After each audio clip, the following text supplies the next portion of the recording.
Assalamualaikum warahmatullahi wabarakatuh. Saudara-saudara, kita berjumpa lagi masih pada agenda 1.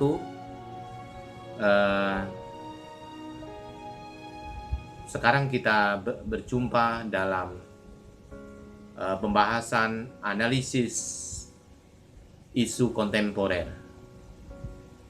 Masih bersama saya Suhartono, Widyaswara BPSDM Provinsi Kalimantan Selatan. Saudara-saudara, saya berharap saudara-saudara semuanya saat ini masih dalam keadaan sehat dan tetap bersemangat. Saudara-saudara, di dalam agenda 1 kita akan membahas beberapa hal yang mungkin ini penting, saudara-saudara, yang menjadi benang merah bahwa di samping wawasan kebangsaan, tentu saudara-saudara harus memahami mengenai isu-isu kontemporer dan bagaimana kita melakukan analisis. Pada pertemuan kali ini, saudara-saudara, kita akan membahas isu-isu kontemporer, tetapi untuk analisanya supaya lebih dekat dengan pekerjaan Anda, kita nanti menganalisis adalah kita kerucutkan, ya, kita konkretkan, maksud saya, yang dekat dengan pekerjaan kita sehari-hari, karena itu ada konkretisasi daripada isu-isu yang lebih besar, ya. Tentu saudara-saudara, isu yang lebih besar itu adalah isu masalah pelayanan publik, misalnya isu birokrasi kita. Saudara-saudara, sebelum kita membahas, saudara-saudara, kita ingat, ya, mengenai konsep perubahan seperti apa yang disampaikan oleh Charles Handy. Beliau mengatakan begini: kita akan membuat kesalahan bila kita beranggapan bahwa masa depan adalah kelanjutan masa lalu, sebab masa depan itu akan sangat berbeda dengan masa lalu. Kita harus meninggalkan cara-cara lama agar kita sukses menghadapi masa depan. Kemudian Peterson mengatakan juga, kita harus berhenti membayangkan apa yang akan dilakukan di masa depan dengan melihat apa yang membuat kita sukses di masa lalu. Kemudian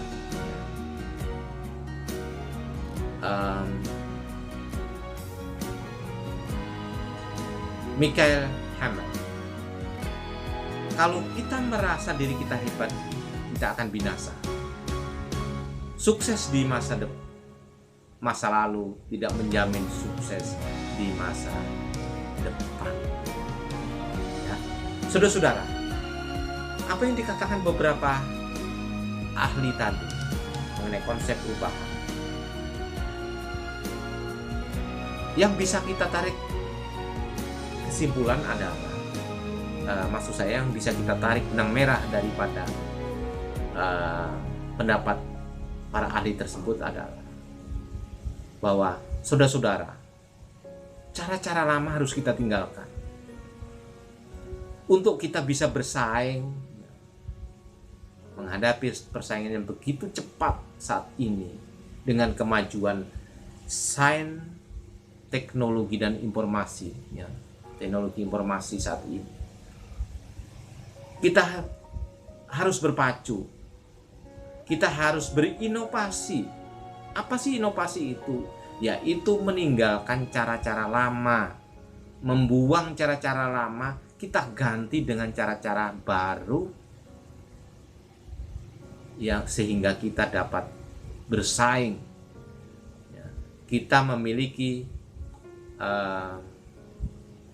kemampuan, ya, untuk memberikan pelayanan kepada masyarakat yang lebih cepat, lebih baik dan lebih berkualitas.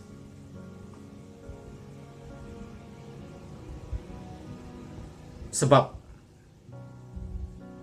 faktor perubahan itu mempengaruhi kinerja daripada PNS. Ya. Yang mempengaruhi PNS siapa? di situ. Ada keluarga, ya. Ada culture atau budaya, masyarakat, situasi global. Itu sangat berpengaruh ya terhadap apa yang harus kita lakukan.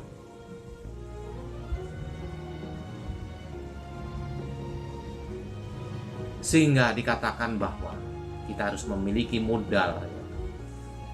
Modal insani dalam menghadapi perubahan lingkungan strategis. Modal apa? Modal intelektual, modal emosional, modal sosial, modal ketabahan. Harus tabah dalam menghadapi masalah, kesulitan, modal etika atau moral, dan juga modal kesehatan.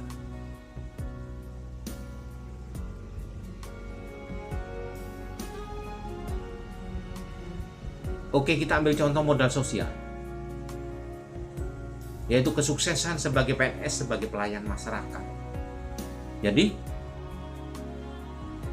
apa itu kesadaran sosial? Yaitu kemampuan berempati terhadap apa yang sedang dirasakan oleh orang lain atau masyarakat, sehingga kita bisa memberikan pelayanan yang prima, memahami keanekaragaman latar belakang sosial, agama, budaya, dan memiliki kepekaan.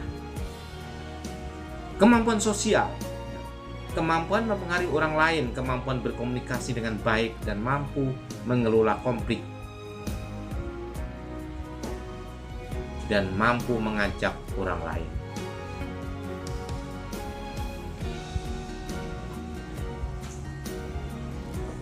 Saudara-saudara, isu-isu saat ini, isu-isu besar yang sering viral di media massa, yang sering menjadi pembahasan di berbagai kesempatan. Bagaimana saat ini, saudara-saudara, isu permasalahan korupsi itu masih dari dulu sampai sekarang belum selesai. Bagaimana korupsi di Indonesia masih mengkhawatirkan, sehingga korupsi merupakan kejahatan yang luar biasa. Terorisme dan radikalisme, paham-paham radikal masih ada. Narkoba, kita melihat bagaimana kasus-kasus narkoba itu meningkat, dan kita melihat penghuni lembaga pemasyarakatan. Jadi mayoritas lembaga pemasyarakatan itu banyak dihuni oleh pelaku-pelaku tindak pidana narkotika. Kejahatan siber atau cybercrime, tindakan pencucian uang atau money laundering, ini biasanya terkait dengan kejahatan jual beli narkoba, ya, korupsi. Bagaimana seseorang itu berusaha untuk menghilangkan asal-usul uang dari tindak kejahatan itu, sehingga mereka melakukan money laundering. Proxy war, saudara-saudara, kita tahu sendiri bagaimana kondisi di Timur Tengah, seperti di Irak, di Suriah, itu yang menjadi ajang perang, yang di belakangnya adalah negara besar yang memiliki kepentingan. Nah, ini yang harus kita waspadai, saudara-saudara. Jangan sampai negara kita ini dipecah belah oleh negara lain yang memiliki kepentingan ingin menguasai sumber daya alam Indonesia, ingin menguasai pasar di Indonesia. Nah, ini yang harus kita paham. Kemudian hoax, saudara-saudara. Hoax adalah merupakan persoalan yang luar biasa. Tidak sedikit sebuah negara itu hancur karena adanya hoax. Karena apa? Karena berita-berita yang tidak benar, yang mengandung fitnah, pemecah belah, itu bisa memprovokasi warga yang cara berpikirnya kurang Sehingga apa? Sehingga ini berbahaya apabila hoax ini dibiarkan begitu saja. Kemudian yang terjadi seperti saya ini, saudara-saudara, pandemi COVID-19 luar biasa, sangat mengerikan. Kita ini sudah gelombang yang kedua, luar biasa. Bahkan dalam satu hari itu belasan ribu pertambahannya. Kita sekarang saat ini sudah melebihi lebih dari 2 juta yang terkonfirmasi positif. Nah, ini kalau meledak terus, bertambah terus, ini akan sangat membahayakan jiwa masyarakat Indonesia. Oleh karena itu, mari kita menjaga protokol kesehatan. Saudara-saudara, sebagai calon pegawai negeri sipil, sebagai ASN, saya berharap saudara-saudara untuk membantu pemerintah, membantu masyarakat dengan memberikan penerangan kepada masyarakat agar tetap berhati-hati tetap melaksanakan protokol kesehatan. Karena apabila masyarakatnya sakit, negeri akan melemah. Masyarakatnya sehat, negara akan kuat.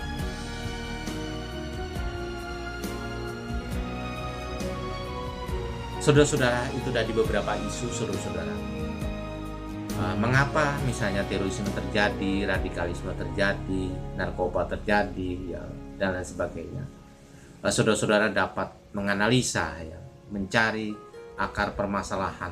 Silahkan saudara-saudara untuk mempelajari modul, untuk browsing di internet, untuk mempelajari buku-buku, agar saudara-saudara memahami betapa permasalahan-permasalahan besar itu pasti ada akar permasalahannya. Kita tidak bisa hanya menjustifikasi bahwa itu suatu tindak pidana, tetapi pasti ada akar masalah yang menyebabkan mengapa permasalahan-permasalahan itu tidak pernah bisa diselesaikan. Oke saudara-saudara, mudah-mudahan saudara-saudara semua dalam keadaan sehat ya. Kita santai aja, silahkan Anda minum mungkin makan cemilan. Oke, saudara-saudara, kita akan membahas teknik analisis isu. Saudara-saudara, alat bantu penetapan kriteria isu yang berkualitas banyak jenisnya. Misalnya menggunakan teknik tapisan dengan menetapkan rentang penilaian 1-5 pada kriteria misalnya aktual, kehalayakan, problematik, dan kelayakan misalnya. Aktual artinya isu tersebut benar-benar terjadi dan sedang hangat dibicarakan dalam masyarakat. Kehalayakan artinya isu tersebut menyangkut hajat hidup orang banyak. Problematik artinya isu tersebut memiliki dimensi masalah yang kompleks, saudara-saudara. Bagaimana sehingga perlu dicarikan segera solusinya secara komprehensif. Bagaimana kita sekarang ini apabila kita menerapkan PPKM, pembatasan kegiatan masyarakat, ini bagaimana dari sisi ekonomi? Kita di satu sisi kita menjaga kesehatan, menjaga nyawa kita, tapi di sisi lain juga masalah ekonomi juga tidak kalah pentingnya. Nah, dengan pembatasan ini tentu juga akan berdampak juga di kegiatan ekonomi misalnya. Ini adalah merupakan hal yang kompleks, saudara-saudara. Kelayakan artinya isu tersebut masuk akal, realistis, relevan, dan dapat dimunculkan. Nah, itu saudara-saudara. Kemudian saudara-saudara, misalnya contoh analisis yang lebih dekat dengan pekerjaan kita, misalnya kita lihat sekarang penetapan bobot misalnya. Nah, ini bobot penetapan kriteria kualitas isu APKL dan USG. Kita beri bobot dari 1 sampai 5. Yang pertama itu misalnya sangat kurang pengaruhnya, kita beri bobot 1. Kurang pengaruhnya bobotnya 2. Sedang pengaruhnya bobotnya 3. Kuat pengaruhnya bobotnya 4. Dan sangat kuat pengaruhnya bobotnya 5. Kita ambil contoh, saudara-saudara, analisis isu APKL. ini kita ambil di pelayanan kesehatan. Yang pertama misalnya, belum maksimalnya penerapan penapisan alat kehamilan risiko tinggi dengan hipertensi di poli kebidanan Rumah Sakit Umum Daerah ABC. Kita lihat seperti di tayangan ini, A-nya 4, P-nya 5, K-nya 4, L-nya 4, jumlahnya 17. Kemudian, isu yang kedua, belum optimalnya gerakan asuhan sayang ibu pada ibu bersalin di kamar bersalin RSUD ABC. Kita lihat ya. APK-nya 3, 4, 33, jumlahnya 13. Kemudian rendahnya tingkat pengetahuan dan partisipasi pasien pasca salin terhadap kontrasepsi di ruang NIPAS RSUD ABC.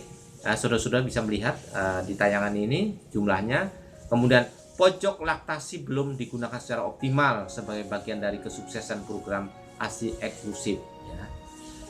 Anda bisa melihat angkanya. Belum optimalnya penerapan hand hygiene dalam pencegahan dan pengendalian. Ya. Kita melihat saudara-saudara isu 1, 2, 3, 4, 5 ya. Ternyata bobot yang tertinggi adalah rendahnya tingkat pengetahuan dan partisipasi pasien pasca salin terhadap kontrasepsi di ruang NIPAS Rumah Sakit ABC. Nah, kita melihat di USG. Nah, di USG ini adalah ternyata sudah terpilih 3. Nah, saudara-saudara menggunakan USG adalah terpilihnya 3, yaitu belum maksimalnya penerapan penapisan awal kehamilan risiko tinggi dengan hipertensi di poli kebidanan Rumah Sakit Umum Daerah ABC, kemudian rendahnya tingkat pengetahuan dan partisipasi pasien pasca salin terhadap kontrasepsi di ruang NIPAS RSUD ABC.